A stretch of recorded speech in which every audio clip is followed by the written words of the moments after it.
All right, so that was the report that was filed by Daniel Pagani in July 2017 when he was in the city of Mosul immediately after it was freed from the clutches of the ISIS. It is at that time that it in fact travelled there in the war-ravaged city. Essentially, at that time, there were several questions that had been raised. The missing Indians, there were totally 40 Indians who were missing. There was one individual who had managed to give the slip to the ISIS, and he had in fact come back. He had said that the rest of them had in fact been killed by the ISIS. However, at that time, Sushma Swaraj had in fact said, look, we do not have adequate enough evidence to declare them to be dead at this point of time.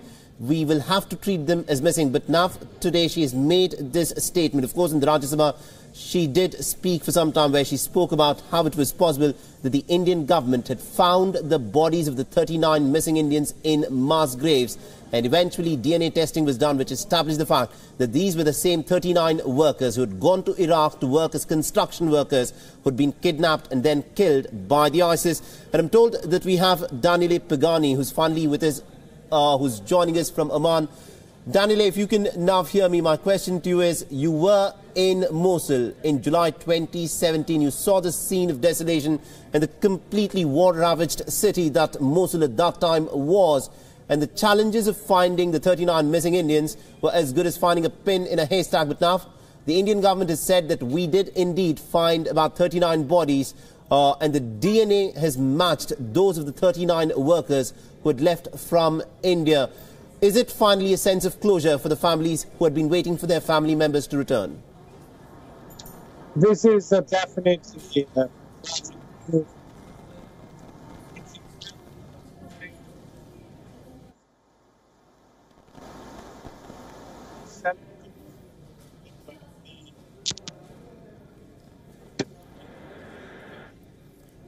All right, there is an issue with the audio in that line. They will try get that fixed. Meanwhile, we have our political affairs editor Kartikeya Sharma with us.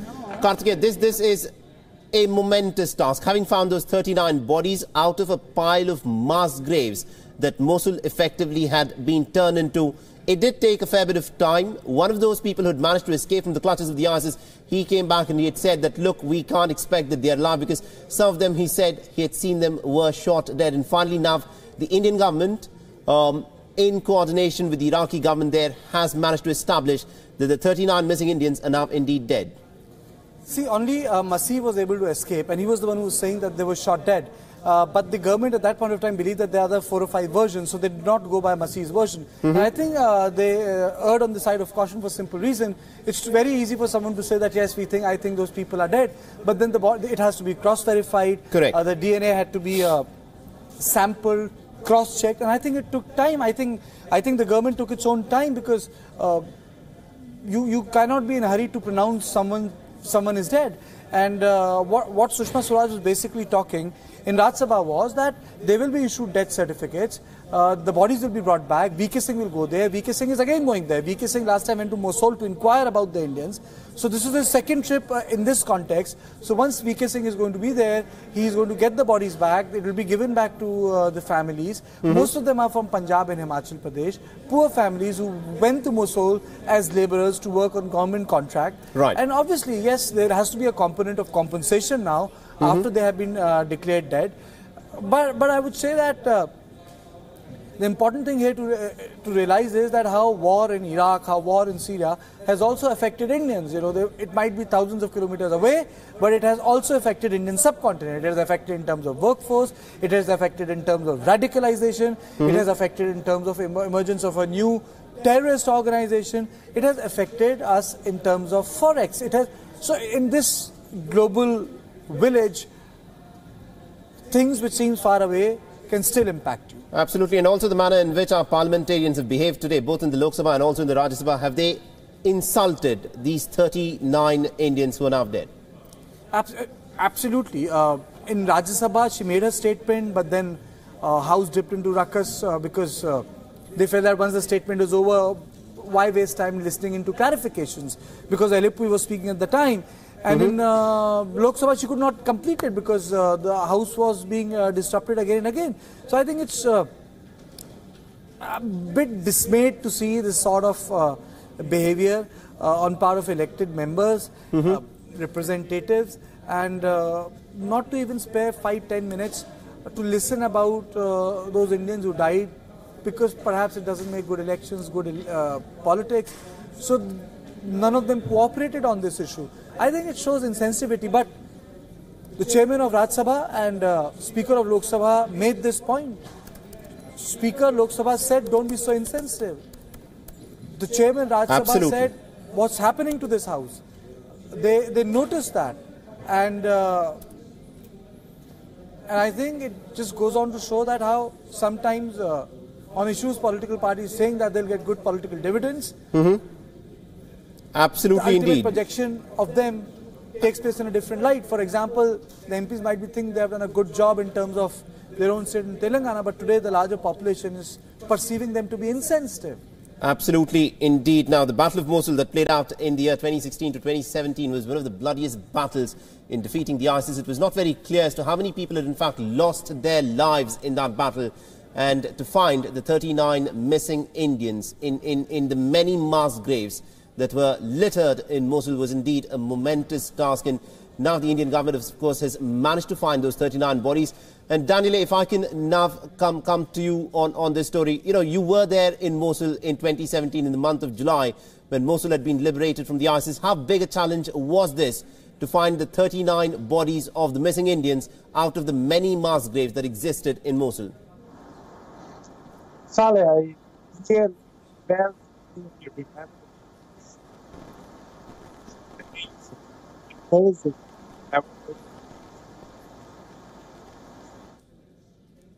All right, we seem to have lost the line there again with Daniele Pagani, but this is what the scene looked like. In July 2017, when Mosul was liberated from the clutches of the ISIS, it was a scene of continuous bombardment, shelling, heavy shelling that had taken place, street-to-street fighting, which is what had been witnessed at that time. And to find the bodies of the 39 missing Indians was indeed a momentous task. There were also conflicting reports. There were about 4 or 5 different versions that in fact had come in terms of what may have happened.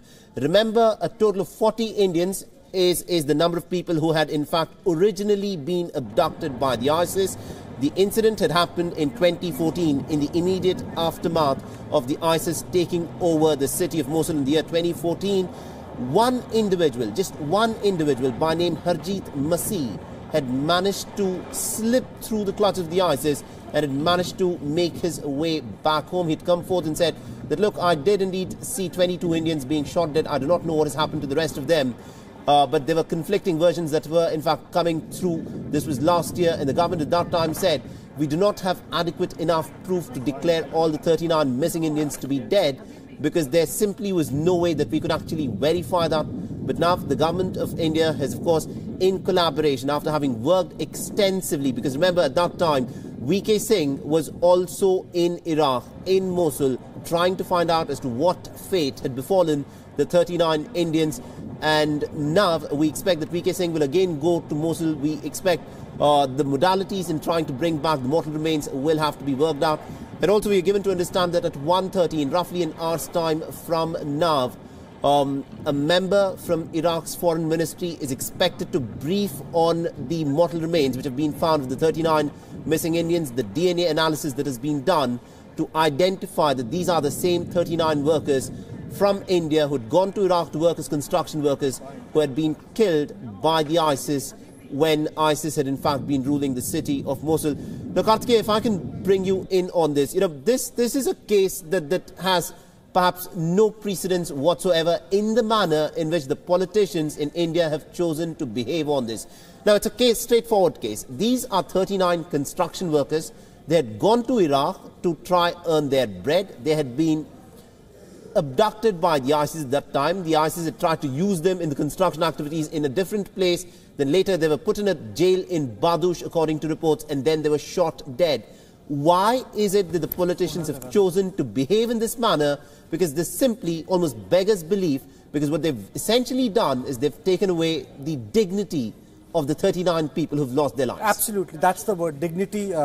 Dignity is the word. I think that dignity got compromised. I absolutely agree with you there.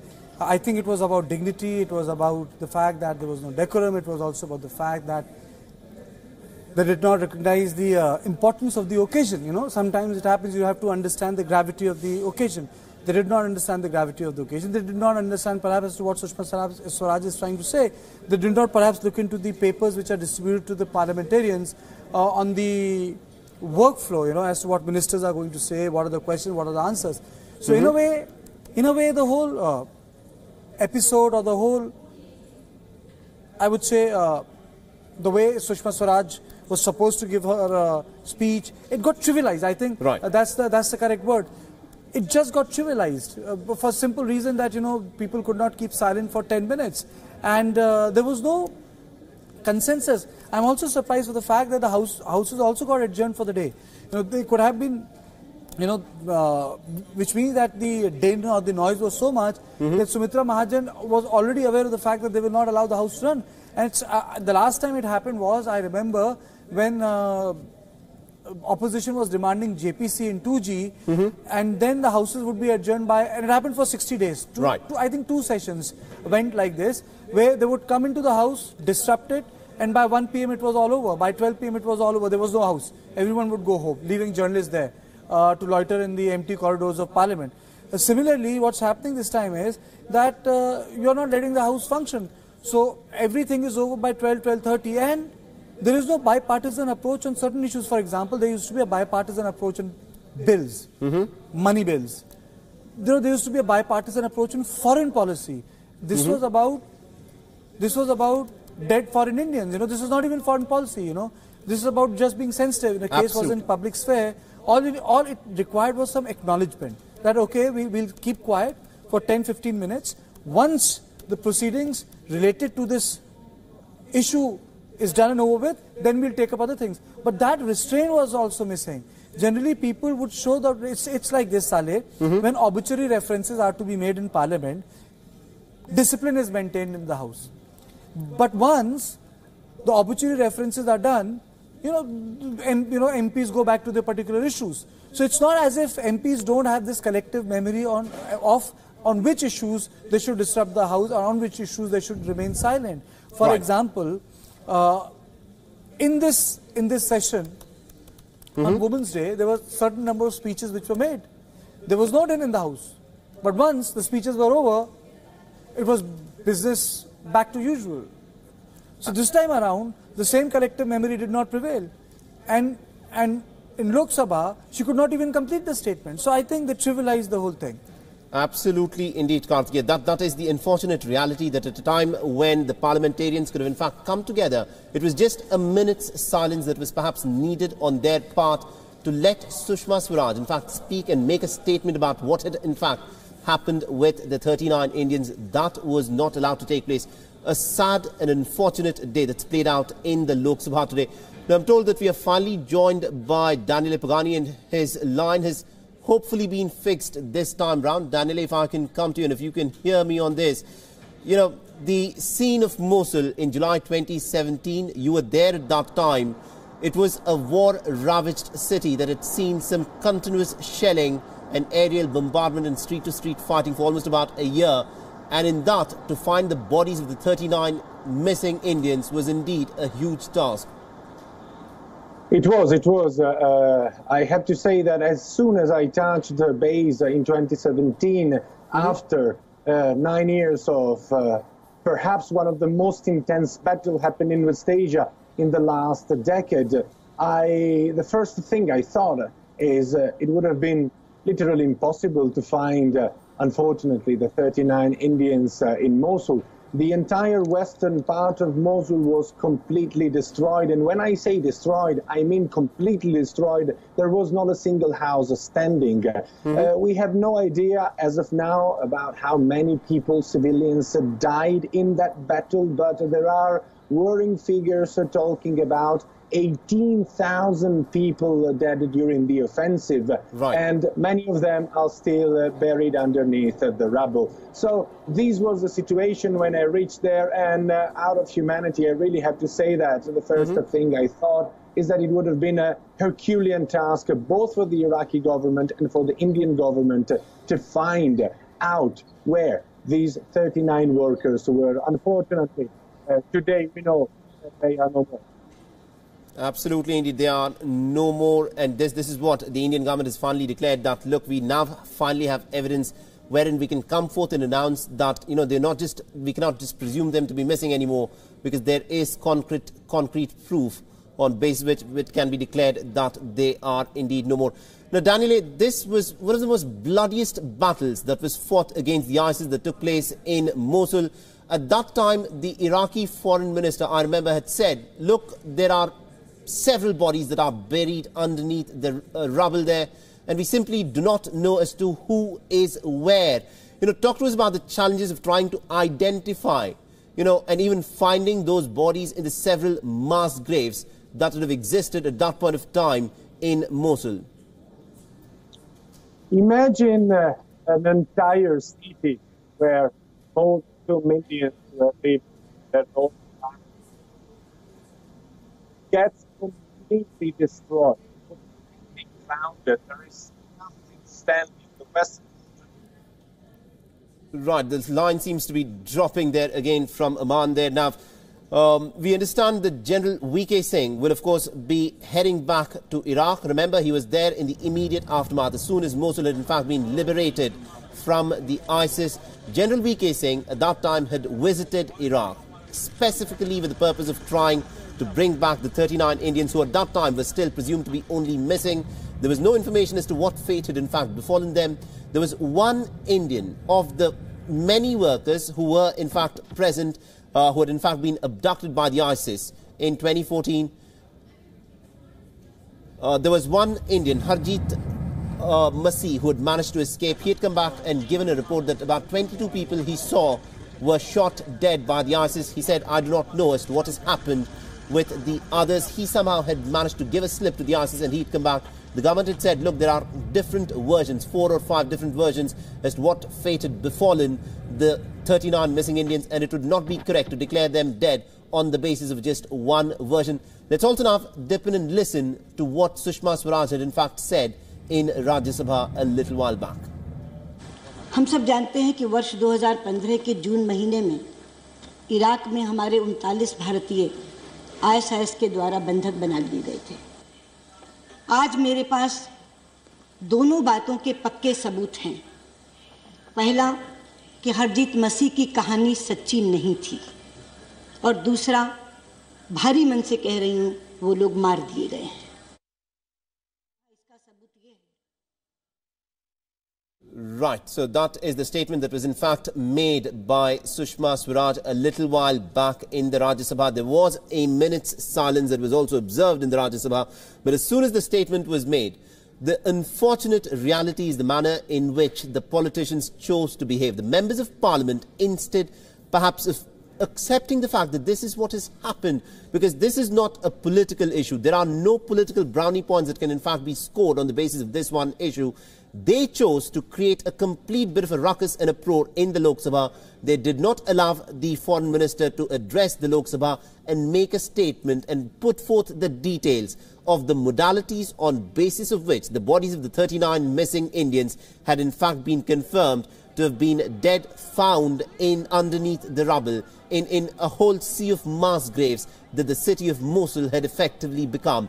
That the challenges would have been monumental, and to try and get the 39 missing Indians' bodies and to try and get hold of those is a remarkable feat.